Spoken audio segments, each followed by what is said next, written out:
Okay, mate. Let's look at XLM USD.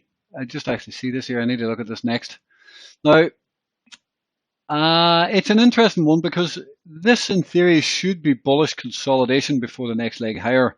Well, not the issue, but the 2 week open needs to hold here. So you have a good place for a stop loss, which is around here, right here at the 2 week open. You want to see this stay green. If it starts flipping red again, then it's no good. So you would have your stop loss just below this green line. In theory, if you're going to buy this, and I would actually move it down below. See yesterday's low? I'd have my stop below yesterday's low. If it's going to be bullish, then that should hold. So there's about 5-6% risk on this, roughly 5 to 6% risk on it, for this to stay green on the week and try and move higher.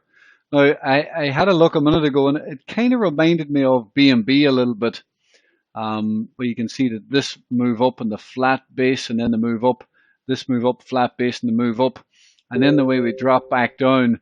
See the way we are just kind of breaking out of that trend line right there. And you can see here, when we broke out of this trend line, we did have a push up and consolidate before going higher. Now, I'm not saying it's going to be the same thing, but maybe there's a push up and a consolidate, again before going higher, a little bit like BNB here. It's kind of tricky because of the chop. Look at this action in here. It's pretty choppy.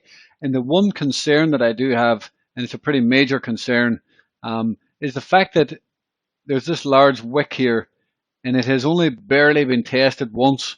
You can see in the past we had a large wick here, and eventually price came back down to fill this large wick and fill the gap, and you can see that about 50% of that wick was filled.